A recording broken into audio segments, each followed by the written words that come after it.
This is terrible news for people that deal with infertility. The Alabama Supreme Court just decided that frozen embryos created through IVF are children, and if you discard them, if you don't use them, you can be charged with wrongful death of a minor. A theologically based view of the sanctity of life adopted by the people of Alabama encompasses the following: God made every person in his image. Human life cannot wrongfully be destroyed without incurring the wrath of a holy God. This will essentially probably end IVF in Alabama, because if you're not familiar with how IVF works, you don't make an exact number of embryos that you intend to actually birth into the world as children. What is the success rate of IVF? It's like, I think 10 or 20% every time you try. So you have to make more embryos than you need, because most of them are probably not going to work. These pro-life agendas hurt everyone. They take away our right to... I'm really happy for you. I'm gonna let you finish. Actually, sweetie, I'm not gonna let you finish because frankly... It doesn't matter what you think! And that's because, as you stated earlier... A theologically based view of the sanctity of life adopted by the people of Alabama encompasses the following: God made every person in his image. Now, this ruling is bad for men too, because if a man and a woman decide to use IVF, they later split up, but the IVF embryos cannot legally be destroyed, she likely can still use the embryos to impregnate herself and get the man on the hook for child support, even if they were already split up or divorced. Personally, I think this is a bad idea, but guess what? My opinion is also irrelevant, because the USA is a federal republic, meaning that if the people of Alabama want it that way, that's how it's gonna be. And there's nothing anybody can do about it except the people of Alabama. Surprisingly, a lot of people have requested an update on my dating life. No, they didn't. Is it difficult for you to date with your history? Yeah, it's not an easy task. How do you navigate that? It's not an easy task. I don't really navigate it. This is a tricky situation.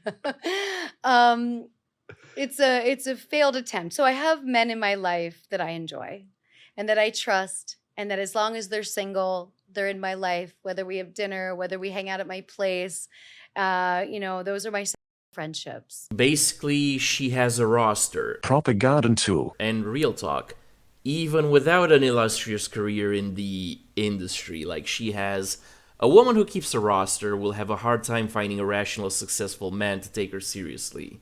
There's one person that has been woven in my life for 13 years. He's truly the one person. He's my person. He's my number one person.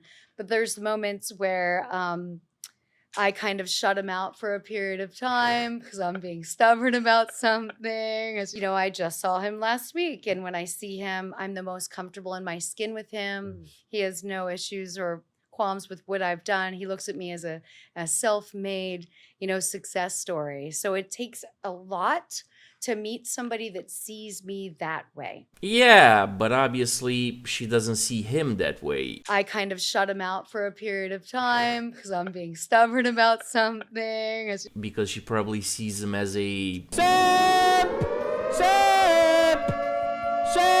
When I explain it to young women interested in getting in the business, I run by all the reasons why I think maybe they shouldn't first.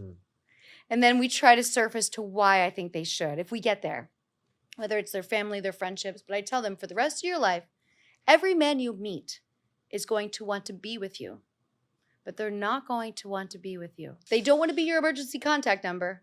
They don't want to bring you around their family. They don't want to have you around all their friends, but they want to be with you. Well, Lisa, there's a reason why that happens. Think about it like this. Would you buy a 1994 Ferrari at full price as if it were brand new, considering that 94 Ferrari had been active in the luxury car rental industry, has over 1 million miles on it, and it's been driven and abused by 30 years worth of men, and all of its original parts have been replaced with aftermarket parts that sag and look awkward? Her implants are older than I am. Well, a man wouldn't be able to bring that car around his friends and family either, because they'd all think he's stupid, so he might rent it like countless other men before him, but he's never gonna buy it. Oh my God! I love this question. I don't mind a high-end cocktail bar for a date, so I'm okay with drinks, especially if it's possible that it can turn into a dinner.